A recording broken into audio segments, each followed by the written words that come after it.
to be like, Right. ha ha Mic ha ha, drop, ha, bitch. in your face, you stupid bitch. You thought she was gonna live.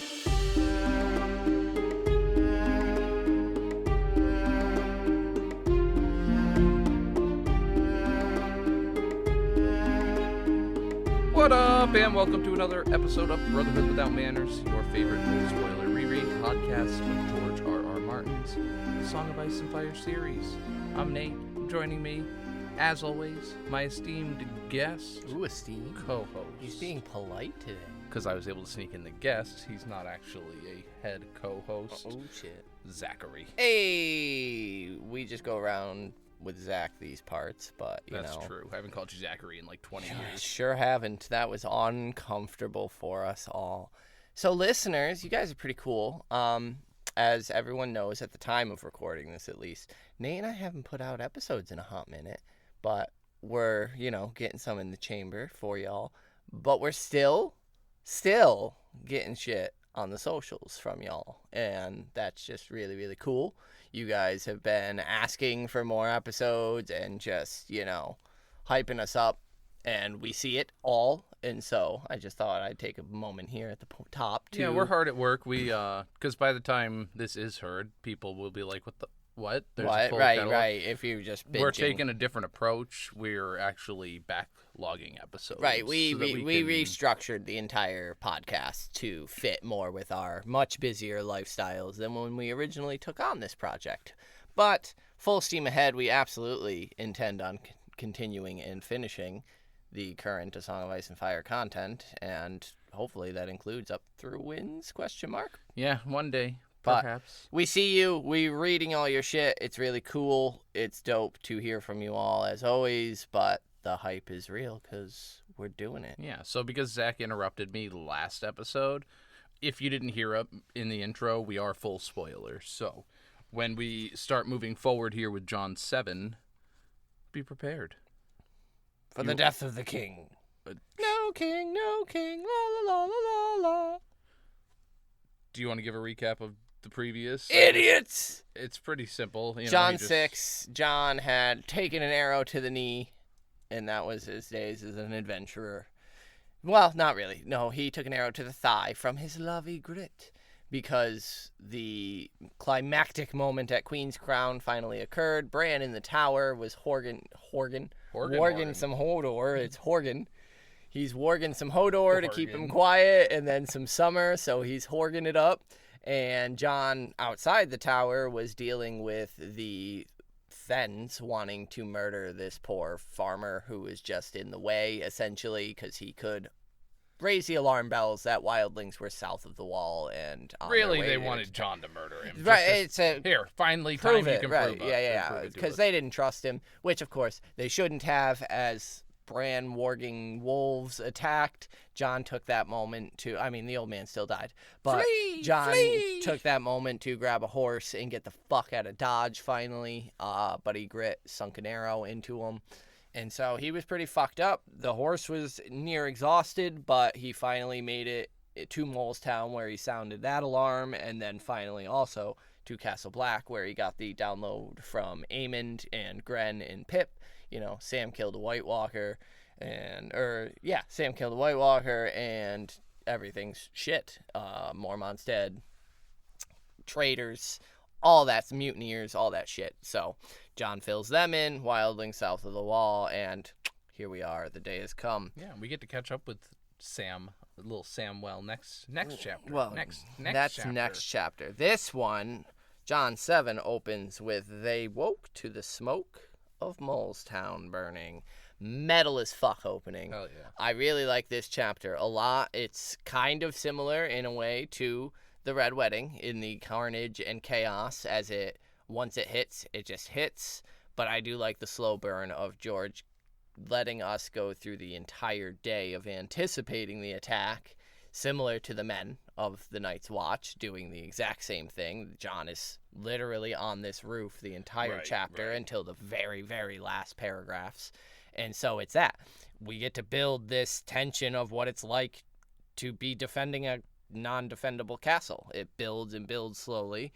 And I think the opening is just a fucking beautiful kind of foretelling of that. Well, it's fun because it's showing the state of the South anyway. Right. Everything. Well, right. south Everything's of the on fire. wall. The world is on fire. Because we had the Red Wedding, then we had a 2 little chapter break there with Tyrion and Davos kind of spreading the news. Right, getting the word. Spreading the fire. So the smoke is now arriving from the south of Bad News Bears. Which is the quote-unquote reason why the Five Kings can't provide their aid, because shit like the Red Wedding is currently popping off and they're too distracted with their own bullshit.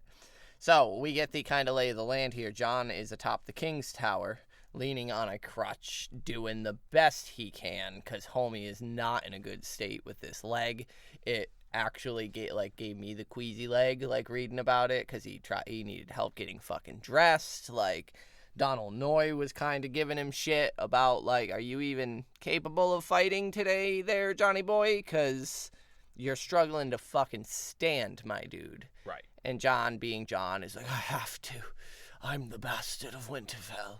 And so, Jon's going to But he blends in, though, because they filled those towers with a bunch of scarecrows. The scary crows. Stuffed with the straw. Yeah, the desperation coming through. Jon has a beautiful view of the King's Road and knows that that's where the Magnar will absolutely be coming from, and Ygritte, but, Yeah, and he keeps throwing in those little, I never liked a single one of them. Except for her. She was okay. She was fun. But then every time he's like, no, I can't think about her. But yeah, he is kind of noting the lack of men and therefore the clever, I guess, idea Aemon had to stuff some of this black cloaks with straw and set them to guard, basically. So they're in the windows, they're on the towers.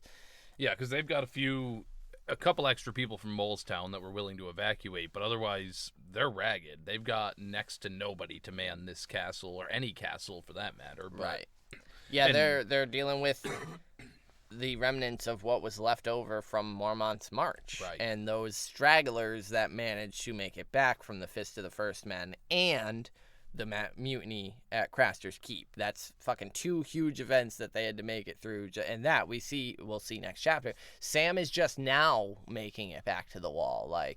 There's fucking people scattered from the Night's Watch all over right now, and they're dealing with slim pickings. It's chaos across everywhere. Jon's tower holds him and 2 other actual men plus 6 straw men. He's got Deaf Dick Follard and Satin. Deaf Dick? And, fucking Satin. Satin, he earns his rank in this one. Absolutely he does. Just a little tiny kid from Old Town. Claims to be 18, but super soft and green. And, the absolute homoerotic, Jon noting how pretty he is over and over and over again. It is such a clear... Satin is Jon, y'all. And that will continue. So I also think further in the books where he's being groomed. He gets groomed to be Jon Stewart when Jon is Lord Commander. Stewart. I was Steward, yes. When he's Lord Commander and gets that job, and he's got the black curly hair. He's pretty as a girl, just as Jon's I think it's described. just also showing how much the Wildlings did rub off on Jon. Where now he's seeing a standard Southern boy. Sure, he's a pretty boy, but most kids south of the wall are green. And so he's seeing all the, regardless of how green he was, and Satin was a little softy, most of the boys that come at this point, he's going to look at him and be like, this pretty little girl can barely handle a sword. This is one, I don't think Satin was soft at all when he came here. It's absolutely the exact same prejudice that Jon had against him. It's a mirror. This is Satin came from a brothel. What the fuck about that life do you think is easy in the South? What we know how sex workers are treated in the South. So, just because he's handsome, probably has decent skin is, I'm guessing, what soft and pretty mean. Assuming. Homie probably Fair-skinned. washes his fucking face and, combs and brushes his curly black hair. This is absolutely the mirror to Jon of... Jon is now that fucking hardened, seasoned, he's Alistair Thorne. It's this, right, the he's exact giving him like the. I wouldn't say exact. No. He's not giving Satin he's as much noting shit. it, But and it's that pretty as a girl, oh, he wields a crossbow well enough, which is kind like, it's almost wielding, and that Jon is a cripple and is up here wielding a bow. Like, it's like the bowmen are kind of second to those boots on the ground, but we see the boots on the ground he's get also fucking routed. Specifically talking shame about the crossbow as well, not just that. No, absolutely. Because if he's able to take out many more men, crossbows are because he's not using the longbow. They have to for the reload. Quicker, but it's I get what you're saying. Noi is basically saying homie can't wield a sword because he's pretty and soft. Look at those soft, doughy little hands. He definitely judges him right off the bat. So we'll give him a crossbow, and it's that. Look at Jon Snow now, like, being, Mr. Grizzled veteran. Look how far he's come in these 3 books is absolutely, I think, what Satin is here to remind us of. Like, Jon is currently fighting in love right now. He is fighting against feeling like a turncloak for being with these people. He has a whole thing where he's like, oh, yeah, no, I'm not friends with them. I was adamant to not become friends with any of them for this moment. And here's little Satin, who's just scared because... I also think that's a fun, almost unintentional nod from Martin. I don't think it's something that he's like, I better make sure I have these subtle references, but it's... He had to force himself to not be friends with a lot of these people. Right. And so they're just fucking people. Like, he could have been just as easily have let himself be their friends. If he allowed himself to give into it, right, you're there with family and friends, and it's a people. Right. Yeah. So... Jon then notes, and I do like the kind of foreshadowing that Martin does here, because he reminds us a few times of the placement of the King's Tower, overlooking both the gate and the foot of the stairs, despite the King's Tower not being like the tallest or the most defensible. This is where Jon has been placed, and that's for a very particular reason. Jon needs to see when they breach the gates, the signal, and then also needs to be able to see the foot of the stairs where he makes the shot to set it alight. And so there's a plan at work here, but Martin, through his writing, is revealing it to us. With one of the more recent book series that we've been indulging, I had mentioned to Zach that the author has been doing that in a less subtle way, where it's very... I'm giving you the smoking gun early on. Here's information that relates to the plan later on. But in this new series, he's very withdrawn with the information. I love it when it's well done. The POV we're reading from knows the plan. They're just going to slowly reveal it to us because they don't need to run through it all in their head. They just kind of need to take it step by step. And so it's fun to see the hinting of it here early on and then seeing it play out at the end of the chapter. Yep. So then Jon kind of goes into this whole like memory of him and Benjen discussing how Castle Black cannot be defended. It's not intended to be. It's never intended to be because they're a southern castle. They have no foes to the south. Per the Night's Watch original order, they take no part in the wars of men down in the south. So nope. So they have no reason to. And then, of course, we get fun history lesson. Every reason they've needed to. Right. All the times that it has happened. And it's happened a lot. They've had a lot of fucking Night's Watch commanders. That weren't so great. There's like they're on the 998th. Jon, I think, is the 999th. And, shit's bound to happen. A couple of those were bad eggs, and we get more of that even next chapter with the Night Fort being such a prominent place of a lot of these betrayer Lord Commanders. And so, we get the history of, the Stark having to rise up. That's a fun part, too, is getting that, establishing more of the Starks being there to aid the Night's Watch as soon as they're able, whenever they can. Yeah. And then adding in... It's going to be huge. In Endgame, the Stark tie-in to the Night's Watch, it's in my belief that that's going to be a vital component of the other's storyline. How much interaction and inclusion the Starks have had with the Night's Watch and those beyond it. And so, a lot of fun that Martin is seeding that stuff now. But now the foes are... because I did write this one quote. Our only foes are to the north, and to the north, we have the wall. And that I like because in the very next chapter, we get the crossing under the wall through one of the most interesting and intriguing and scary bits of magic that exists, I think, in one the of the books. most in-your-face magical elements that we've experienced. And proof that the wall has magic guarding it, not just ice walls. Right, sure. And so, yeah, wildlings can easily, quite kind of easily, climb over and, make their way south. Right. Can other things. There's also ways, clearly, under And then, through, of course, Cold Hands can't. And there's, magic in it. But it's just, I love the connection to the next, just going into the Night Fort chapter with Bran meeting Sam and them and going under. This happening right before and getting some of this history of the Night Fort. And then, again, this symbolism of the wall being the shield that guards the realms of men. That's the fucking point.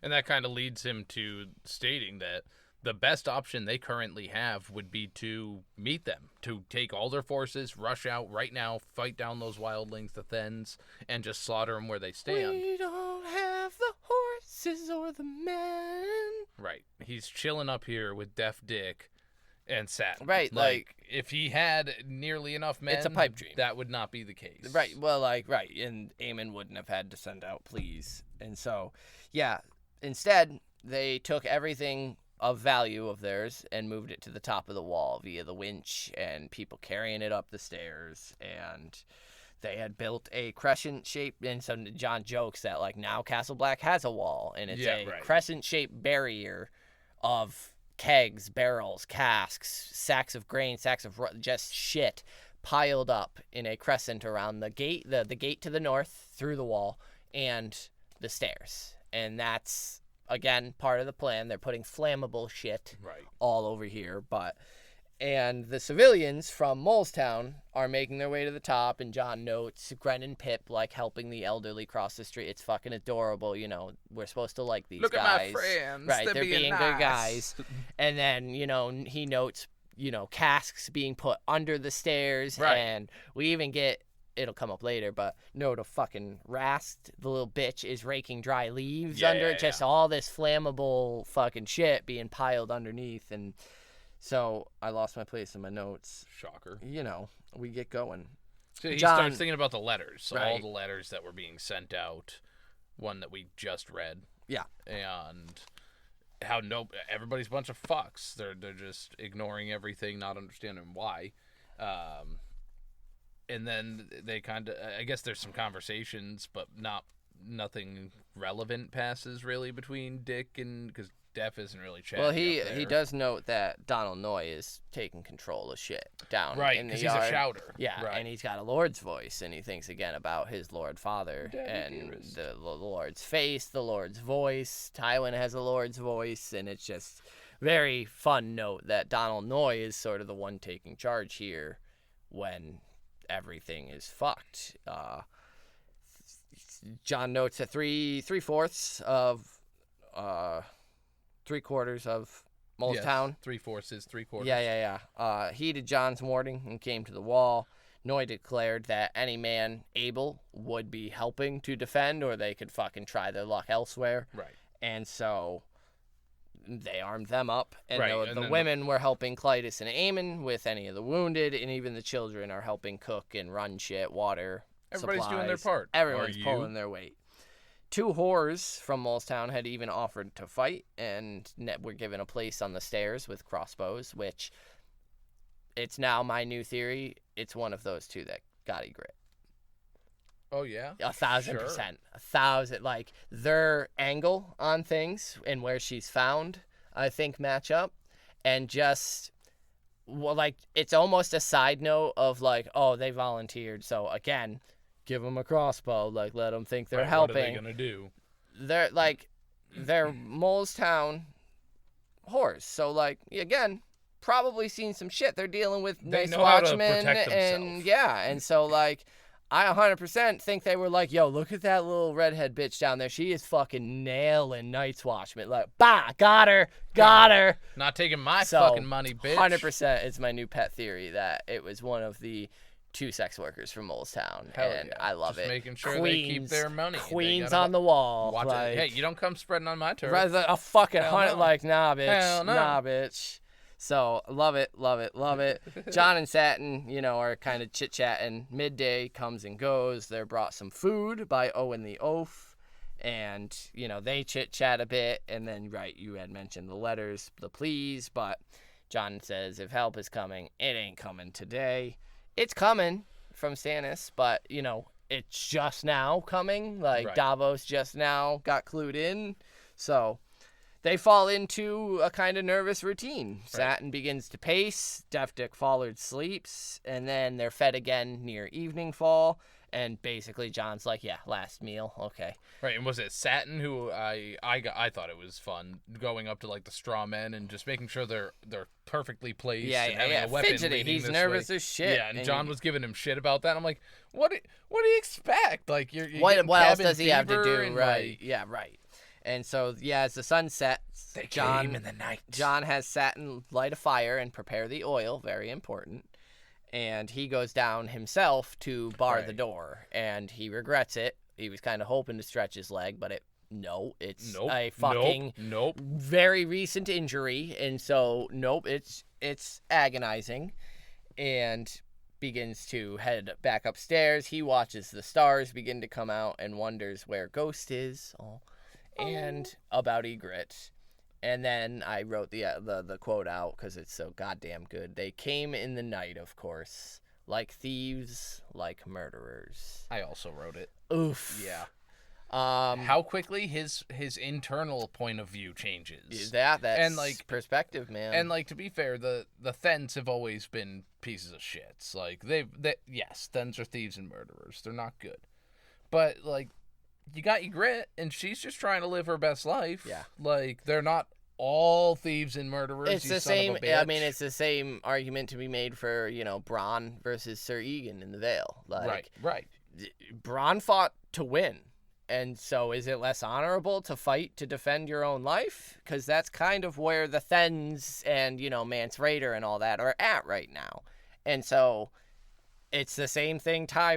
Is it less honorable to kill a dozen men at dinner or 10,000 men on the battlefield? And it's that fucking argument again and again and again. And so, it's such a great, and I love it because it's the perspective shit. The wall is the fucking line in the sand, and as soon as John's back over it, it's that, they're thieves and rapists and ravers and murderers and... hide your kids, hide your wife. They're raping everybody out here. I love, so for me, and maybe it was just the way I was reading it, but the pace of the chapter didn't change for the longest time. Yeah, it's where a pretty this steady... battle was very slow paced, where it's like John and them are watching from the tower as it's happening, and he even mentions at one point when they have to go and deal with some shit, how quickly it evolves with their time passing, but it was just a really neat battle scene because of how detailed it was. It was like this aerial view of it because he's not directly involved. I don't know if that was Martin's intent with putting an arrow through John's leg, was to basically put him in a more watcher's scenario, a scout position with the bow and arrow and everything. But I think it is brilliant for this chapter. Instead of him down there with Longclaw, being a badass, up here we get to see it unfold in this hopeless, we're fucked, till then it's like, until he pulls a Tyrion in Blackwater. Yeah, exactly. Yeah. So battles join. John is looking for targets, finding targets, picking off targets, misses a few. So is Satin, though. So is Satin, so is Deaf Dick, until eventually Ygritte gets Deaf Dick with a arrow, and John just manages to catch a glimpse of her before she disappears. But rip Deaf Dick. Yep. He takes the arrow and then tumbles off the fucking tower too, like double whammy. Ow. Right. And so we do get the door gets opened up. They get busted in on. Yeah. The battle very quickly goes from the main gate to the barrier. So John and Satin have to move to cover the. Do you think the barrier will hold? Do you think they'll get past? And John is going to refill his quiver to get more arrows when the trapdoor just fucking ba-ba! And he's like, oh shit, I forgot. I did put in a note there that early on, he was praising Theon for his marksman skills. And I really liked that he doesn't know, the betrayal's not a thing yet for him. Yeah, it is. it is. Yeah. Well, okay. Yeah. No, it's just that for whatever he is. But the fact that he still respects the traits that he had, even though he's a vile piece of shit. Yeah. Like, guy was a fucking killer with a goddamn bow and arrow. Yeah, it was last chapter when he got the catch up that they let him know that Theon burned everything and Just it's fucked. chapter. Yeah. So, like, it is a fresh wound, but he still is like, yeah, for whatever that fuck was, his archery skills, which is something we've always heard about Theon. But, yeah, so Jon kills the first with Longclaw right through the dome piece, splitting that bronze helm because it ain't shit. Satin gets the second with a crossbow bolt into the fucking cheek, and then they pour down the oil, and it is hideous. And I love that Martin is like, yeah, no, it's like the worst thing Jon's ever heard. And then he slams the trapdoor. And that Satin, the little green boy, the pretty face one, helped you do it without a fucking second, like Jon's like, hesitation. retch later, because he sees him like reacting kind of to the screams and the noise, and he's like, retch later, and he fucking smartens up and goes right back to it with Jon. And so Jon then tells him to or back at the barrier, Jon sees Rast die. Fuck you, Rast. Fuck Rast. And the villagers just break as the wildlings swarm over the barrier. He sees Magnar of Thenns climbing up onto the barrier and like fucking assessing. And then he sees the fight on the stairs, and it is a rout, a red rout. And so we've got the red rout here and the red wedding in the south. Yep. And, yeah, the wildlings are essentially chasing the Night's Watchmen and any defenders up the stairs. Right, they're getting kited to the trap. Slaughtering them, yep. And a horn sounds from Donald Noy on the stairs. The signal. So Jon lights an arrow from the torch that Satin bring and began firing at the casks and barrels, and he is not alone. Fire arrows begin fucking raining in from all the towers and even from the wall itself, them aiming down. Boom. Big ol' explosion.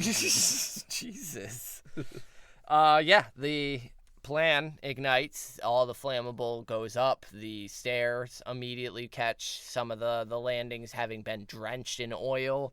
From actually, I think the 7th to 9th landings were all drenched in oil. They're just torching basically the bottom third of the stair and sacrificing it. Huge chunks of the wall just start fucking falling. I love that they were willing to just... It so very quickly turns into like holy shit catastrophe. Because Jon starts watching wildlings that the flames are above, the flames are below, so they just fucking leap and die crashing to the fucking ground. And then as the fire builds and builds, it melts enough of the wall, and all of the bottom third of the wall, basically, Jon says, gives loose, and just tons of wood and ice and fucking rubble. Very similar to their climb. Yeah, 100%. And like that, just on the other side. The inspiration almost seems to have struck type of thing. And, I mean, that's pretty much that. Like, the battle's over after that. Right. He just starts making his way down the stairs and through the carnage. And, that's the and it does say that's the last Jon Snow ever saw of Styr, the Magnar of Thenns, which is, he did. Unless Melisandre's already here and she's like, got him. But they descend and he finds Ygritte pretty unceremoniously. I like that, she's just another corpse in the... And he notes that the arrow is not his fletchings. It is a black fleshing, and he had a gray, I believe. Or of the Night's Watch of some sort. Something probably. Like that. Yeah, not his. Not his. And Ygritte is still alive, and they exchange the sort of famous last words where she's basically saying we should have never left Is this a castle, Jon Snow? And the cutesy little, and he's like, you're gonna be fine. Aemon's here, and he's got these Molestown chicks, and they're great. And like, she's like, it was more for shot him. me. Like... They shot me. They're the ones that got me, Jon. They're not gonna heal me. They're not gonna heal me, Jon. They got me. And then, of course, she's just so she can get Jon showing his 100%. It's for him. You're not dying. You're gonna be fine. You know nothing, dipshit. She said dying, says Martin, to be like, right. ha ha ha Mic ha, drop, bitch. ha in your face, you stupid bitch. You thought she was gonna live. She said dying. She was just about to tell him who his mom was. Oh, yeah, it was right there. Damn so it. Well, missed out on that one. Missed out. We love Ygritte. Ygritte's always been a boss-ass bitch. She knew what she wanted. She took what she wanted.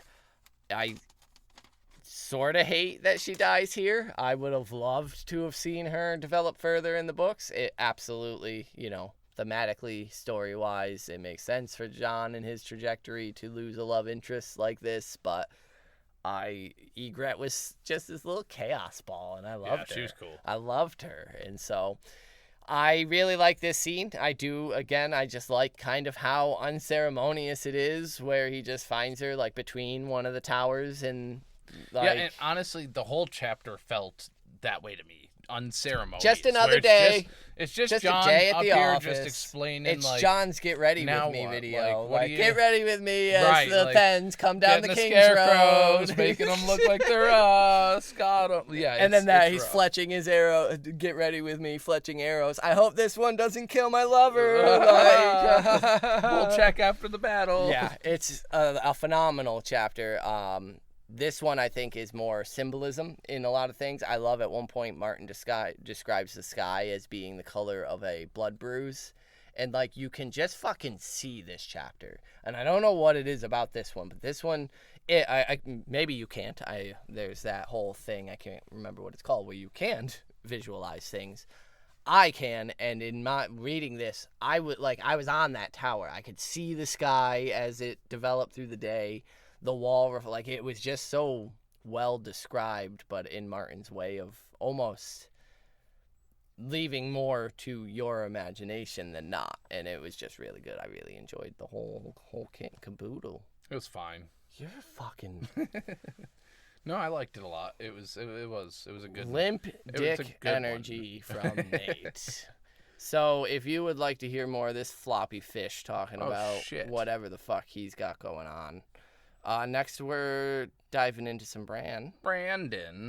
We haven't been with Bran Stark in a hot minute. I couldn't tell you what number it is off the top of my head.